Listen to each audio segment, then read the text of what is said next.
30 años, por tanto, de investigaciones en torno a lo que significa esta corriente ideológica, desde que en 1975 se publicara por primera vez la reedición del Ideal Andaluz con prólogo de Enrique Tierno Garván en la editorial Túcar, de forma que a partir de entonces pues hemos dado muchas vueltas a lo que significa la imagen de Blas Infante.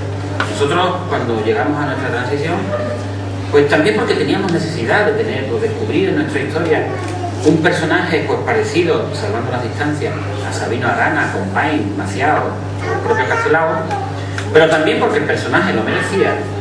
Descubrimos que hay un señor que se llamaba Blas Infante, que hizo una serie de cosas, que había una bandera, que había un himno, que había un escudo. Oye, pues mira, investigamos y es que había unos estatutos de autonomía también. Pues mira, es que estuvimos a punto de tener autonomía el 18 de julio, pero la guerra civil pues, nos cortó todo el rollo, ¿no? O sea, realmente se juntó la necesidad con la existencia de un símbolo. Y de un símbolo que ya anteriormente había hecho lo posible para difundir precisamente una seña de identidad entre los andaluces a través de los símbolos de Andalucía. Yo creo que llegado a este punto vale la pena detenerse un momentito y hablar un poco de los símbolos. Los símbolos nunca han sido iguales. Los símbolos que tenemos hoy son los símbolos que creara Blas Infante. Pero a lo largo de ese devenir del siglo XX, y es lo que quiero insistir, no siempre ha habido la misma cuestión. Os invito en primer lugar a analizar la letra del himno. La letra del himno está llena de referencias masónicas y de referencias importantes. La luz, como elemento que simboliza el conocimiento, que nos ayuda a caminar hacia el futuro, hacia el progreso. Hombres de luz, que a los hombres, alma de hombre del mismo, es decir, no tenemos alma de hombre, el componente humanista de todo lo que significa la teoría del pensamiento de Blas Infante. Los andaluces queremos volver a ser los que fuimos. Para Blas Infante, Andalucía fue muy importante, no solamente en la península, sino lo que era el mundo de la época, durante 3 épocas: Tartesos, la Bética y el Andaluz. A partir de la conquista, en adelante hablaremos de la conquista, la vida de Andalucía se reduce a ser prácticamente una mera dependiente de Madrid. Es lo que él llama la etapa flamenca. Fijaros que es una palabra importante, luego hablaré de ella, pero sobre todo porque el flamenco, la expresión del ser flamenco desde 1492, desde la toma de Granada, se convierte en la expresión más genuina del lamento, de la reivindicación de Andalucía. Por eso, desde 1492, Blas Infante dice que Andalucía no ha sido, y que la forma que teníamos de cantar ese lamento era el flamenco, la etapa flamenca desde entonces. Bien, en cualquier caso, ese himno que creaba Blas Infante no siempre fue aceptado por los movimientos que entonces hubo pro autonomía. La primera reivindicación de autonomía que hubo en Andalucía aparece en la Asamblea de Ronda de 1918.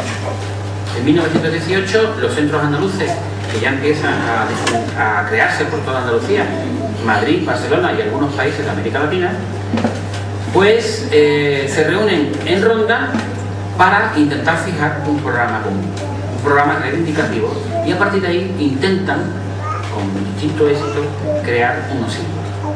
Lo curioso es que ya a partir de entonces se formaliza la idea de que Andalucía necesita un autogobierno como mejor herramienta para decidir nuestro futuro.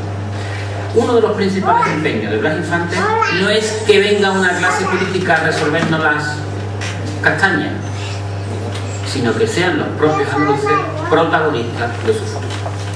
Esto es básico a la hora de entender la posición política. Ya no hay un partido, sea del color que sea, que venga aquí a resolver los problemas.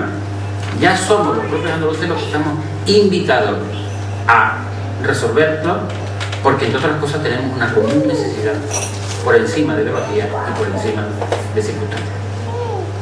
El 23 de enero de 1918, la Asamblea de Ronda en enero, tiene lugar la primera petición formal de autonomía en Andalucía a la Diputación de Sevilla para que se dirija a las Cortes y se conceda a Andalucía una autonomía en igualdad de condiciones al resto de regiones del Estado. Fijaros qué coletilla más importante: igualdad de condiciones al resto de coletillas del Estado. ¿Por qué? Porque ya en aquella época empezaba a dibujarse un concepto de autonomía todavía muy ambiguo, pero que empezaba a impulsar fundamentalmente los catalanes. Y fundamentalmente porque las burguesías catalanas y vascas están viendo que Madrid es un tapón a su propio crecimiento industrial. Porque están viendo que la España política de la Restauración es un tapón y aquí el progreso no llega. Por eso se alude a una vieja España, por eso hay frases que en algún momento pueden sonar separatistas. Separémonos de esta vieja España. Pues claro, que con esta España no vamos a ningún lado. Hay que alumbrar al hombre nuevo en la nueva España. Si cogemos estas palabras y las sacamos de contexto, podemos decir, coño, es que Blas Infante es un independentista. No, está hablando de otra cosa. Y sobre todo, todos los intelectuales de la época están hablando de lo mismo, de la nueva España, de que esta España no nos vale. La España del 98 está en crisis porque hemos perdido Cuba y Filipinas, no nos vale. Nos vale la España de la Europa nueva. Nos vale la España de la democracia. Porque, como ustedes saben, la historia de España ha sido excesivamente centralista y excesivamente vinculada a tres poderes clásicos: monarquía, en muchos casos ha sido un tapón para el progreso y para la propia democracia, y detrás de la monarquía la aristocracia, el ejército. La historia de España es demasiado militar, demasiado. Nada más que en el siglo XX tenemos 2 golpes de Estado y varios golpes de Estado. Y en tercer lugar, la Iglesia.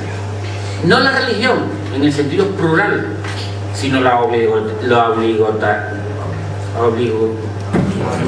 obligación de ser católico apostólico romano. Perdone.